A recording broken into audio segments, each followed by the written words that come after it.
Hey, what's up everyone, and welcome to the School of Personal Finance.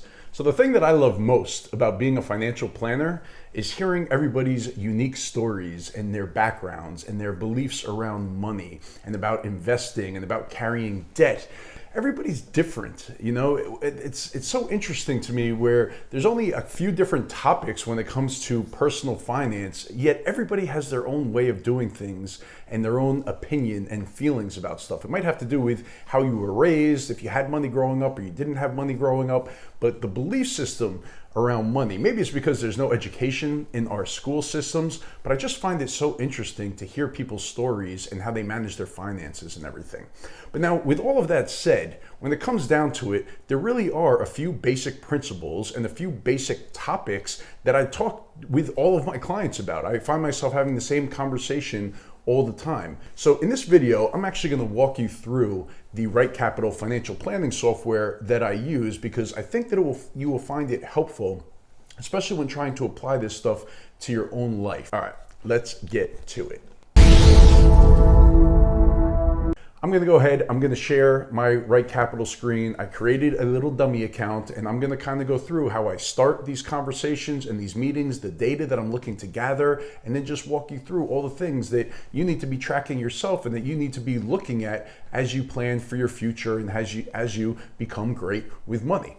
All right, so let's start here. All right, so this is the profile screen within RightCapital, and this is the first step. This is where you link all of your accounts. So for example, you would need to have all of your bank accounts, checking, savings, money market, the balances in there, and you could link your accounts directly so it aggregates, it pulls in all the data from, Wells Fargo, for example, here. Then all your credit card balances, all your investment accounts, so that would be 401k plans, IRAs, you would link all those accounts in so we could look at the asset allocation and everything. And what we're doing here is we're putting together your net worth statement. We're taking a holistic approach and looking at everything that you have going on financially. Then we have loans. So in this example, I had them having a bunch of rental properties. So there's, a mortgage on their primary home, and then there's rental properties that have mortgages as well. And then the property tab, this is where you actually list the assets, the homes themselves, and the value. Insurance, this would be if you have term life insurance policies, whole life policies, things along those lines would go under the insurance. And then other, in this example, I created a small business that has a value of $25,000 under the other category. So this is the first step, is getting all of this information into the system and seeing what your net worth is. But you always want to know what your net worth is, because that really is the barometer of how you're doing. You always want that number to be going up no matter what is going on. Sometimes, like 2008, 2009, the stock market drops 30%, it's going to kill everybody's net worth. But hopefully, over the long term, your net worth is going up. But you definitely want to know what your net worth is. And that's the first step that we do inside of the financial planning software. So that's really the first conversation that we're having. And now I'll actually have people go in and link their accounts before we even talk, just so I can look at it a little bit before we even have our first conversation. But I want to know this stuff, just right off the bat. I can start painting a picture of what's going on. But then after that, the next tab here is goals. So goals are going to be like, when do you want to retire? Do you have a goal of paying for your kids' education? Do you want to pay for your daughter to get married? Things along those lines. You want to buy a second home, a vacation home. So you would list out big goals under here as well. And those are conversations that you want to have early on, and you could have them with yourself. What big goals you have? Do you want to buy a vacation home, down on the beach somewhere in the next 10 years? We need to plan for that. Know what your goals are, write them down so that you can start tracking to them. And then these next couple of tabs right here, it's just gathering data. So your income, your savings, how much you're trying to save every year in your 401k or 529 plans or HSA accounts, and then your monthly expenses, a guesstimate of how much it costs you to live every single month, and then just your family members' info. So now once we've gathered all the data, then we start at the dashboard right here. So if we go to the dashboard, that is going to put your net worth statement in a nice visual little graph right here, and we could see assets, liabilities, and that is your net worth. And we could look at the details here where it breaks it down, how much money's in the bank. So this is all the data that we entered in the first step, and you have a nice visual here. So now once we've looked over the net worth statement and we have all the accurate information in there, the next conversation is around an emergency fund. So that's what this liquidity tab is for. And you could say, I want to have 3 months worth of living expenses in an emergency fund. And now this number, it is different for everybody. Like if you have a very stable, steady job that you have no fear of losing, like for example, a teacher or a police officer, then You might feel more comfortable having less of an emergency fund compared to somebody who is self-employed and their job is very up and down and their income is not stable at all. They might want to have 6 months or even more than that in an emergency fund. So the exact number, it is very dependent on you and your preferences, but it's something that you need to think about and come up with and then try to get there and stick to it so that you can sleep well at night, so you know that you have money in the bank.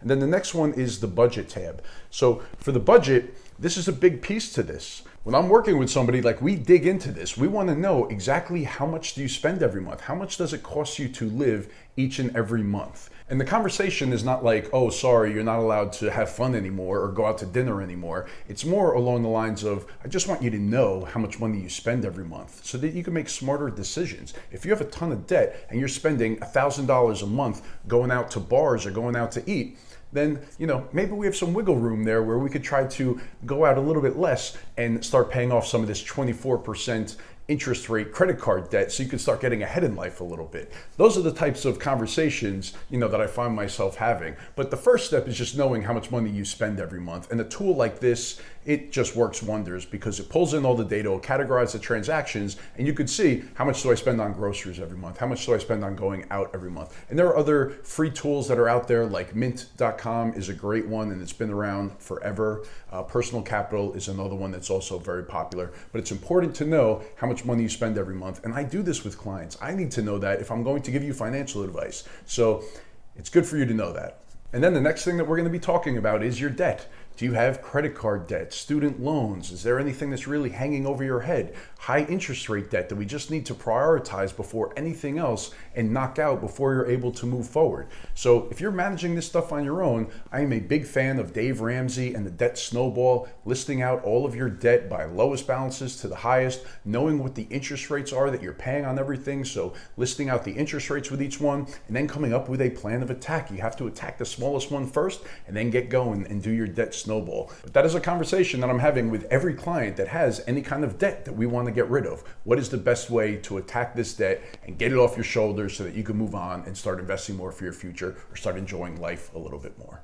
And then as you can see on the navigation bar, it lays out all the topics for me that I know that we need to talk about. So like the second one is investments. So we could take a look at your investment allocation, stocks to bonds. Are you very conservative? Are you over aggressive? How does it compare to your risk tolerance? How do you feel about it? What tweaks should we make? What should we be doing? Are you close to retiring and you're 100% in equities? Are you comfortable with that? What happens if the market crashes? Is that going to force you to work longer? These are the types of conversations. But you should know how your money is invested, even if it's just at this high level of, stocks to bonds, 80-20 or whatever it is. But you want to know, am I invested for growth? If I have a long-term to retirement, am I invested the right way? And then we could really start to dig in. So within the software, it'll start looking at the sectors and styles that you are invested in. If you have any concentration, like for example, if you own a ton of your company stock, it will show that as not being a diversified portfolio. We could look at the tax allocation, which is very important. That would be money that's in tax deferred accounts like traditional IRAs and 401ks compared to tax-free accounts like Roth IRAs and Roth 401ks. And then we could drill down even further and look at the actual individual holdings inside of each account that make up your overall portfolio. But the investment piece, it is obviously an important one in an overall financial plan, and you just want to make sure that you're on the right track and that you're invested according to your risk tolerance and that you're not going to lose sleep at night because the market is dropping. So you just want to make sure that you have a good handle on the overall picture of that. All right, and then moving on, this retirement tab, this is going to show you projections. It runs what's called a Monte Carlo simulation, where it runs thousands of simulations depending on all different types of factors, what the probability of success of you actually achieving the goals that we've laid out in your financial plan. So that is also very helpful. And you can play around with different numbers and different things to think about. So for example, if you want to change your retirement age, so if you'd be able to retire a few years sooner than you had initially planned, if you want to spend more money in retirement, how will that affect your overall plan? Income, if your income changes, things like that. And you could run different scenarios to see, does my probability of success really dramatically go down if I want to spend a couple $1,000s more a month in retirement? And then we could run stress tests. We could look at Social Security, see when's the optimal time to take Social Security, look at Medicare options. One great tab that I am using all the time, and it's important for you to think about this as well, and that is what your cash flow looks like each and every year. So if you take, in this example, they're 43 and 44 years old, you can see the income coming in, other inflows. This is the rental income that I input into the system. So altogether, they have $234,000 of inflows. And then they have all their expenses. So that's going to be like paying off their debt, their housing expense, their living expenses. That would be the annual expense for the years. Those are the mortgages on the rental properties as well. That's why these numbers are so high. And then goals, like this $3,000 goal is their vacation goal every year. Then this is an estimate of their tax payment, and then the total outflows. But just the point here is to know on the cash flow basis, money in, money out, are you cash flow positive every year, even after saving in your retirement plans and hitting your goals and taking vacations and doing everything that you want to do?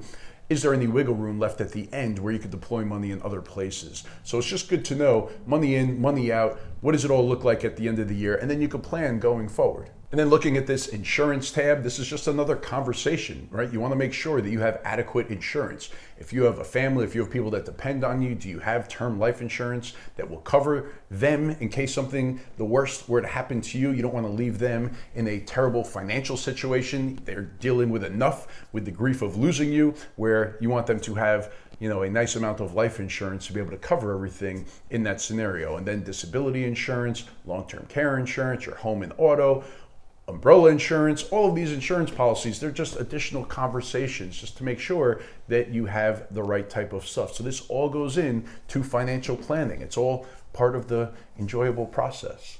This education tab up here, this is for college savings. If you have children and you're saving for them to go to college, different calculators, different ways to see, you're gonna hit your goals as far as how much you wanna be able to pay for them to go to college. Are there loans involved, financial aid? But it's just another conversation that's part of an overall plan if you have children and you plan on paying some of their college expenses one day.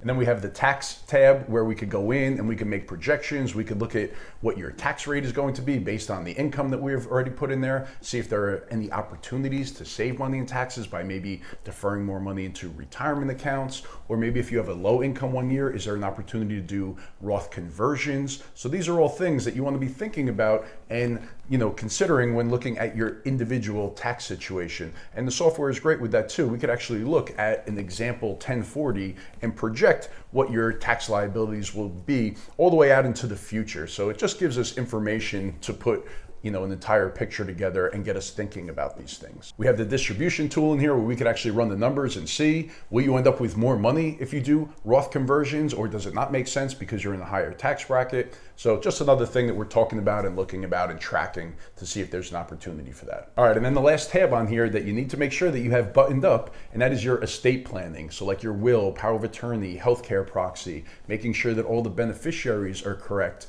on your retirement accounts. So those are basic things that you just need to get done, and they're part of the conversation when looking at an overall financial plan. All right, everyone, that is it for this one. I hope you found that helpful. Please let me know in the comments down below. Do you have any unique ways of managing your own finances or beliefs around money that are just not that common with other people? I would love to hear about them. Please hit that subscribe button if you've not subscribed to the channel yet. Hit that like button if you enjoyed this one, and I'll see you again next week. Thanks.